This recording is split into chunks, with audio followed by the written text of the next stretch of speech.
Amen. So how many of you guys would be honest and say you're a good driver? Like you think you're a good driver, okay? Just a couple of you. How many of you would be honest enough to say that you're a bad driver? Like you're not very good at it. My wife is raising her hand in the back. She is terrible. How many of you would say that somebody wasn't honest when they raised their hand, right? Like somebody needed to say they were a terrible driver. Okay, some of you guys are selling each other out. That's a problem. You're going to get in fights. That's on you. But here's the deal. I tend to be a pretty good driver, okay? In fact, my driving record, I've been driving since I was 16, 15 and a half really. I've only had one speeding ticket. I've never been in an accident, okay? I'm a pretty good driver. Road rage aside, I'm a pretty good driver, all right? But here's the truth about anything you're good at, is before you can be good at something, you have to be pretty bad at something, right? Like nobody picks something up immediately and is just incredible at it, okay? Everything you do, before you can be good at it, you have to be bad at it for a season and just work through it. So even though I'm good at driving, when I first started driving, I made some pretty dumb mistakes, okay? So my parents went to church in downtown Cincinnati. We lived about 20 minutes outside, so I can remember liking driving to church even though I didn't like church. I just liked the drive because you'd have 20 minutes there, 20 minutes back. The girls would see me in my car, right? My 76 Ford Maverick. I had a car that was older than me. It was a little strange, but it was pretty sweet. And so I could pull in the parking lot, all the girls see me, I'd feel pretty good about myself. Except for one day, instead of kicking it in reverse, I threw it in drive and hit the car that was parked in front of me, right? Now, so I'm a person of integrity. Once I saw that there was no damage, I just didn't tell anybody, right? Like nobody needs to know, not a big deal, hit a car in front of me. There was another time I was driving home from church and I had, once again, 76 Ford Maverick and I was a cheapskate, so I didn't change out the tires that were on it when I got it. They were bald as can be. It'd be like the grips on these floors, okay? No grip at all. And I was speeding down the interstate and I took a turn too quick and my car started fishtailing, right? But I didn't wreck. I was okay. I kept going. Didn't tell anybody, right? One of my worst driving stories ever, though, was in high school. I was picking up a girl for a winter dance. Now, winter, you guys know, it gets dark earlier.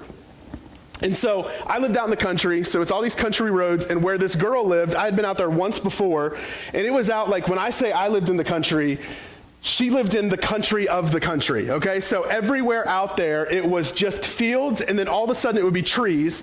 Every house was like 50, 60 yards off the street. You couldn't see the houses from the road. And so I turned down what I thought was her driveway, and I got about 30 yards or so down the driveway before I realized this isn't her house. So I had to decide how I was gonna get out. So the most logical thing to do would be back out, right? Here's the problem. 76 Ford Maverick, limited visibility. My headlights couldn't light up anything, right? Like they were just the worst, dimmest things ever. And so what I saw to the side of me was another driveway. And I thought, well, I'll just kind of kick a U-ey, get to that driveway and go out. In my rush to pick up this girl, because I don't like to be late, I didn't notice that in between the two driveways, there was a ditch. So I hit the gas. I don't have power steering, right? So it's not like you turn like this. I have to turn like this, right? And I turn right into that ditch, and all of a sudden I'm stuck. I'm in a 76 Ford Maverick, in the dark, in the middle of nowhere, with no cell phone. I didn't even have a CD player. I had a boombox with batteries in it. Baller, right? Because you got to play Rascal Flatts for her somehow. And so I'm just sitting there, and I'm stuck. And here's the thing, when I get stuck, and when you get stuck, here's how we feel. I felt stupid, first off. Like, what kind of idiot gets his car stuck in between driveways? And then I felt helpless, because I'm like, this car is like the heaviest thing in the world. It's a 76. It is made of all the real material, right? Like a kid hit my bumper one time, knocked his bumper off. I didn't have a scratch on mine, okay? Like, I cannot move this thing. And then really, it just felt hopeless. I thought, I'm never gonna be able to pick this girl up for this date. I thought this would be like the end of it. Now, luckily, I was able to like kind of rock it out. I was able to get it out, went and picked her up. It was a terrible date anyways, but I got unstuck. But here's the thing. For so many of us, we live every single day with the feeling of being stuck. For some of us, we wake up every single morning feeling pretty helpless. We feel like we're a victim of our circumstances, right? Like we feel like we can't really rise above it. This is just the way it is. This is the way the system's set up, so I'm just stuck where I am. For some of us, you feel helpless, like there's chaos all around you, and you've tried before, and you've tried to rein it in, you've tried to make it better, and you just, for whatever reason, you can't. Like nothing's working, you're not gaining any traction, and you're just like, I just feel like I want to give up. Some of you, though, man, it's not even helpless or hopeless. Sometimes it's just monotonous. Right? Like you just go day to day doing the same thing and you just feel like you're a hamster in the wheel and you just can't get out of it. Like no matter what you do, you just feel stuck. And so this morning, here's what we're gonna do. We're gonna look at a guy in the Old Testament named Elisha. And Elisha, when we are introduced to him, we're gonna notice, man, his life, he seems pretty stuck. Things for him seem pretty monotonous. In fact, I don't think any of us would be jealous of Elisha's life when we first meet him, all right? So 1 Kings chapter 19, if you've got a Bible with you, is where we're going to be. We're just going to go through 3 verses here in 1 Kings chapter 19. And when we meet Elisha, here's what we know, okay? Elisha is in the 9th century BC. He's in the nation of Israel, and they're divided. You've got Judah and you've got Israel. So it would be like for us if we were still like north and south, okay? Everything's divided, and a lot of people are turning their backs against God. In fact, the predominant religion of that day was people would follow this false god named Baal. And they would follow him, and there was a ton of people that would do that. But Elisha, he's not one of those guys. He is simply working on his mom and dad's farm, living with mom and dad. He's not from a priestly line. There's nothing about him that would make you look at him and think that he's going to do something incredible for God. He's just a normal guy who lives at home with mom and dad, works on the farm for mom and dad, and here's what his life looks like. It says, so Elijah, this other prophet, went and found Elisha, son of Shaphat, plowing a field. There were 12 teams of oxen in the field, and Elisha was plowing with the 12th team. Okay, so here's Elisha's life. Lives with mom and dad, works for mom and dad, and he works with these oxen. So every day, here's what he's looking at. He's plowing behind this 12th team of oxen. So every day, what he sees is oxen rear, okay? Side by side. If you don't know what rear is, that's a fancy way of saying butt, all right? Every day, he's staring at oxen rear. Every day he's smelling oxen rear. Every day he's plowing through what comes out of the oxen rear. He's on the 12th team of 12 teams. So that means he is literally behind 24 oxen. That's a whole lot of crap, right? And so he's going through this day after day. This is just what his life looks like. He's just plowing. He's doing the same thing. He's getting up. He's getting behind oxen. He's seeing the rears, smelling the rears, walking in it. Every single day. Now, there's nothing wrong with having that kind of job, but this is just what his life looks like. It's monotonous. Okay, it's like for us, for those of you who get up every day, you go to the same job, you do the same thing. We got a lot of teachers in the room, right? So you teach the same classes with the same kids, with the same issues, with the kids you like and the kids you don't like, because don't ever let anybody lie to you. Teachers have their favorites. I had favorites and I had some not so favorites, right? Just the way it is. So they do the same thing day after day after day. Now I have a 7-week-old son at home. Guess what my day looks like? I feed my son. I clean my son, I change my son, I feed my son, I clean my son, I change my son. It's just monotonous. Day after day after day after day. Elisha's in this monotony of life, just plowing, day after day. But Elijah shows up, and he does something different. Elijah shows up, it says the second half of that verse there, that Elijah, this prophet who was very famous, he went over to him and threw his cloak across his shoulders and then walked away. Now, that doesn't sound very significant to us, but here's what that means for Elijah and Elisha. Elijah, as this established prophet, walks over, throws his coat over Elisha's shoulders, and basically what he tells him is, the covering that I've had, you now have.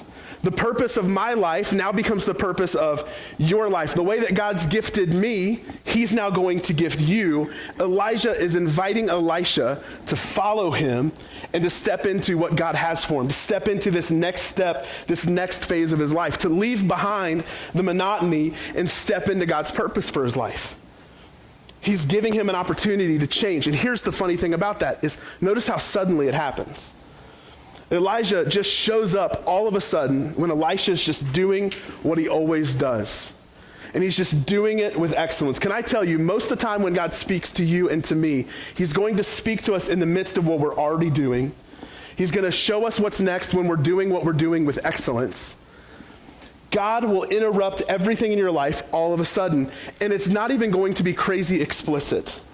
Okay, many times God is just going to say something small or do something that seems insignificant, and it's up to us to decide if we're going to follow through on it or not. If you don't believe me, think through the scriptures. In the Old Testament, you have Abraham, right? God says to Abraham, go to the land that I will show you, and there I'll bless you. He didn't say, if you go to this exact spot, Here's everything you're going to face along the way, every fight you're going to have, every bit of adversity that's going to happen. He just says, no, I need you to leave where you are and simply go to the land that I haven't shown you yet. Just go. Jesus looks at his disciples and he says, hey, come, follow me. And then something is so great about this guy that you have dudes jumping out of fishing boats, leaving their dad behind just to follow him. Not because he said, hey, follow me and I'm going to make sure you're an influential person. Follow me and I'm going to make sure that you are seen as this great guy by everybody else. He just says, follow me. In fact, the most clarity he ever gives, he says, follow me and I'll make you fishers of men. What does that even mean? Right? Elijah shows up on the scene. He puts his cloak over Elisha. And Elisha, everything begins to change for him in an instant. In fact, we see Elisha just says to him, he says, hey, just let me go back, kiss my mother and father goodbye, then I'll follow you. And Elijah just says to him simply, just remember what I've done for you. In other words, recognize this moment for what it is. This moment has the ability to change everything for you. Something powerful is happening here. In these last two verses, we're going to look at Elisha's response to this invitation from Elijah, and really what's an invitation from God to serve him in a new way. And I think in these two verses, we're going to see a couple principles at work that are going to help us see what we need to know if God's inviting us to our next step. And I'm going to give you the dirty little secret behind this message. This is for every single person in here. If you're not following Christ yet, let me just tell you, I really believe that's your next step. If you're in this room and you're following Christ, I believe God has something more for you. And so he's going to show you what's next. So the dirty secret is this is for everybody. And so what I want us to understand is that what we're getting ready to talk about, these next two thoughts, are incredibly important for us if we're going to ever live the life that God's called us to live.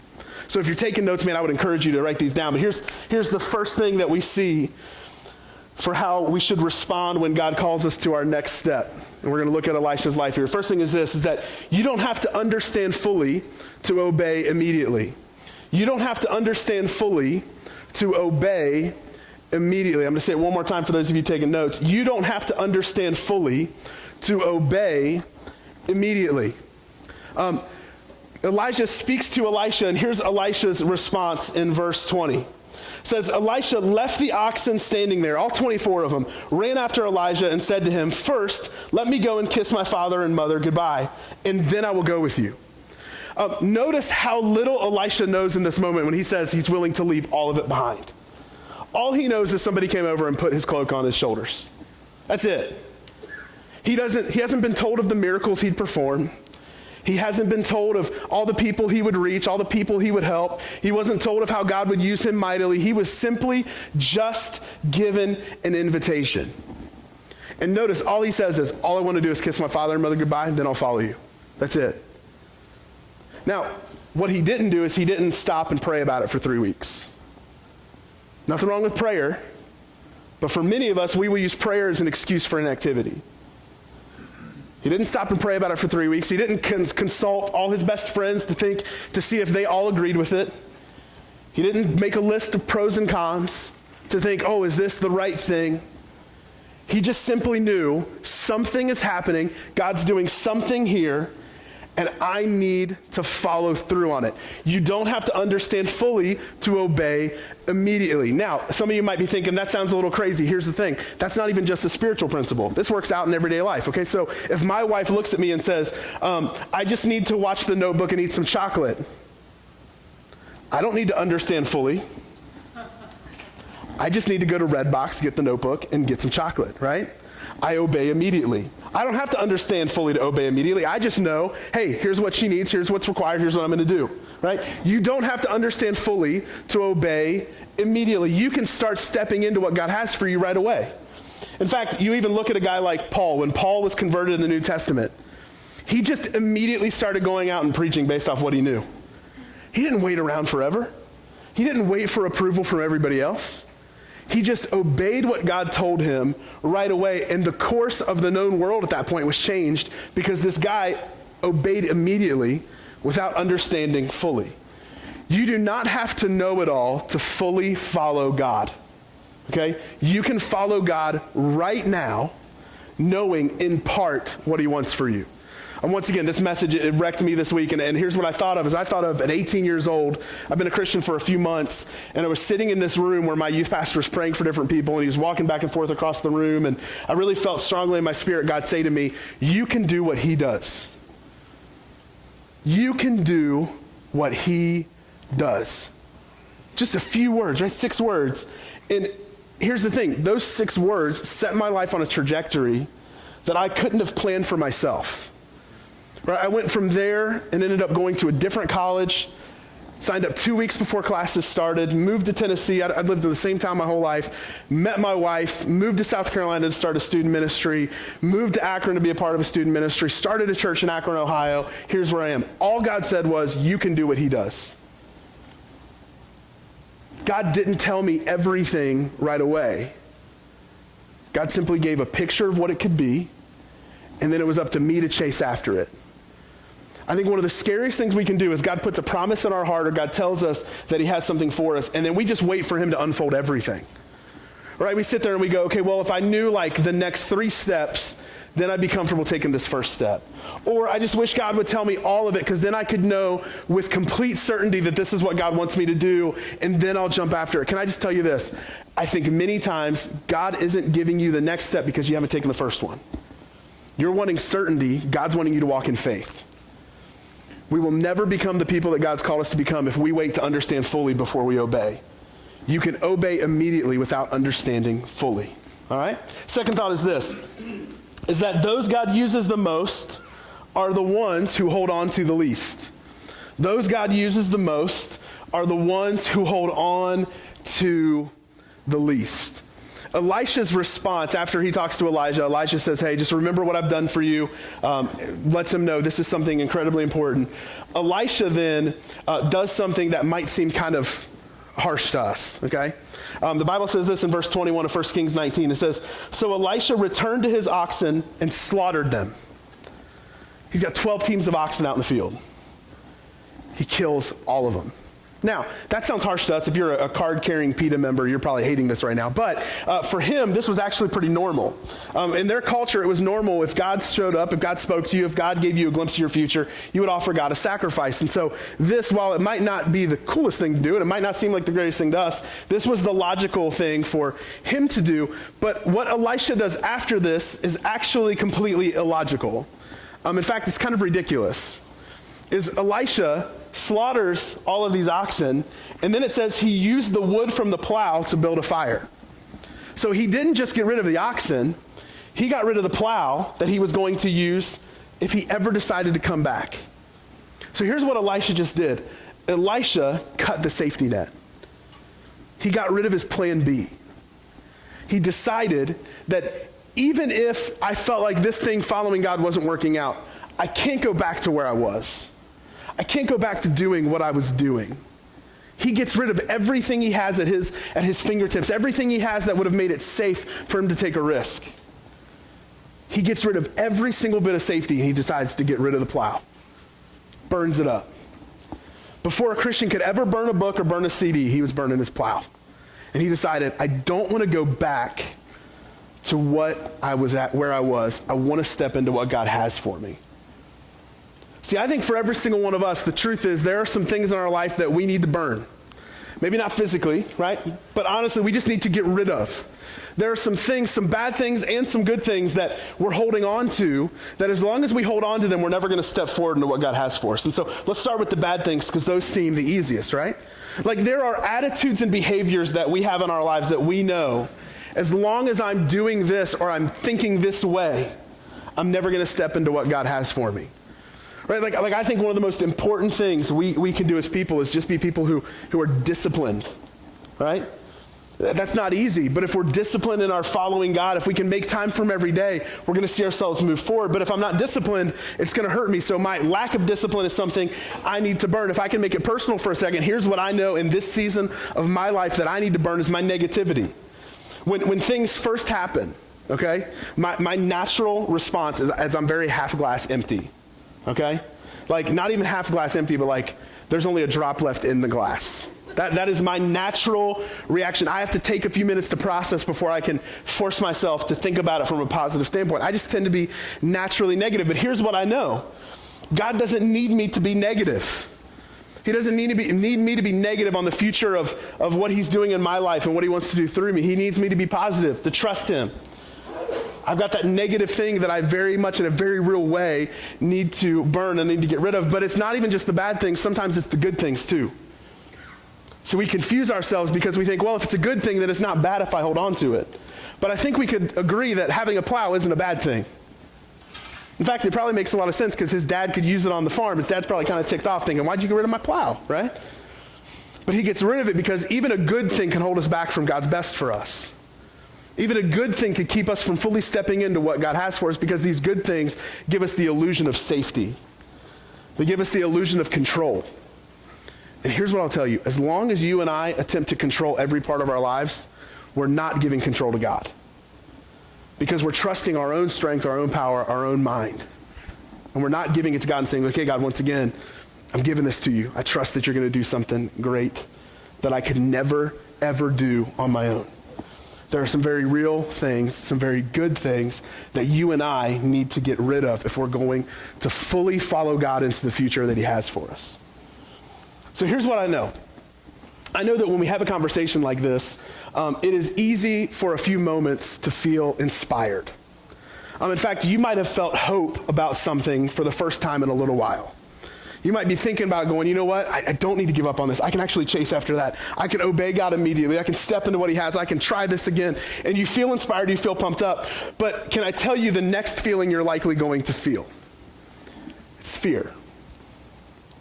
The next thing you're very likely going to feel is, I can't actually do that.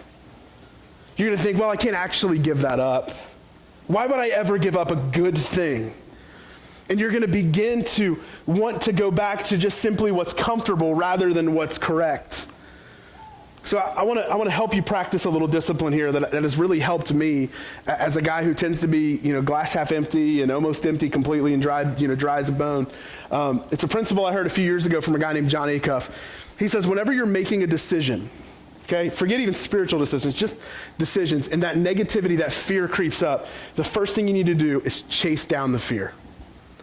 Chase down the fear. In other words, really figure out what you're actually afraid of and call it what it is.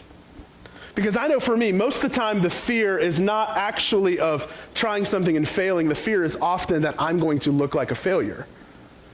Well, when I chase that down and I realize that it doesn't matter how I look to other people, I can begin to see that that's not really that big of a deal. But until I chase down that fear, I'm just going to feel the fear. I can't call it what it is. So let me tell you, here's how this works as far as taking your next step with God. I chased down the fear for you this week. I really prayed about it. I really took time to think, okay, what's the worst thing that could happen if we attempted to take our next step with Jesus? If we attempted to follow him in a new way and we really tried to go after it, what's the worst thing that could happen? And here's what I came up with. You ready for it? Worst case scenario is that you attempted to honor God with your life. And in turn, he honored you for it. The worst thing that happens is that you attempted to honor God with your life, and in turn, he honored you for it. I really, truly believe that when we decide to step out and do something with God, that even if it doesn't work out the way we hoped, God's not disappointed in us. Even if it looks differently than we thought it was going to look, God's not upset with us. God loves your heart and your obedience when you follow after him. When it's not easy, when it doesn't make sense to everybody, God's all about it. The worst thing that happens when you try to take your next step is that you attempted to honor God with your life, and in turn, he honors you. So here's my question for you this morning. What's your next step? What's your next step? I mean, what is that thing that God has been maybe wrestling in your heart with for a while? Maybe it's something that you've been struggling just to jump in and do, right? Like maybe God put something on your heart and you've been holding off on maybe having the conversation. Or you've been holding off on writing the letter or quitting the job and starting something else. Maybe you've just been holding off because you wish you knew more so that you could obey, but you've just been waiting and now you're thinking, okay, I need to just jump in and obey immediately even though I don't understand fully. Maybe there's something in your life that you know you just need to let go of. And it's a good thing, and you're just thinking, I just can't possibly give that up. It's just too good. And yet God repeatedly just keeps bringing it back to your mind to say, it's time to let this go. What's your next step? Maybe it's something bad you need to get rid of. Maybe it's an attitude that you just know, man, as long as I have this in me, like I said with my negativity, as long as this controls me, I'm not going to be able to step in to what God has for me. It's time to let it go. It's time to burn it. What's your next step? So here's what I want to encourage you with this morning. Here in just a moment, I'm going to have Dustin come back up, and we're going to take a few moments to pray and to reflect. And if you would like somebody to pray with you, I'll be off to the side over here. Ronnie is going to be in the back. Both of us are available to pray for you. But also what I'd love for you to do is just where you are, and maybe this will stretch you a little bit, but once again, when God stretches us, that's a good thing, right? When you stretch it, it grows. And so God's stretching us a little bit. Man, I'd love for you to actually ask yourself the question to say, okay, God, what is my next step? And then when you think you know, here's what I'm going to ask you to do. When you came in this morning, every single person has a connection card on your chair. I would love to be praying with you about your next step. But I can't do that if it's just a secret between you and God. And in fact, one of the best things for us is to take what's in our heart and our mind and to write it down, to get it out. Because often what happens, just like when you see me raise my hand in worship, all that is me outwardly recognizing something that God is doing inside of me. And man, when I write down a dream that God puts in my heart or a next step that God's showing me, all that I'm doing is I'm recognizing outwardly what God is saying to me inwardly. And so if you would be just courageous enough this morning as we're worshiping and as we're praying, as we're processing and thinking, if you know, hey, here's what God's really put on my heart, here's my next step, would you just write that on the back of your connection card? And then when you leave this morning, you just turn that in back there in the red bin, and I would once again love to be praying with you about this. Because it's incredible what happens sometimes, the connections that God makes with us when we're willing to take the dreams that are inside of us and share that with other people.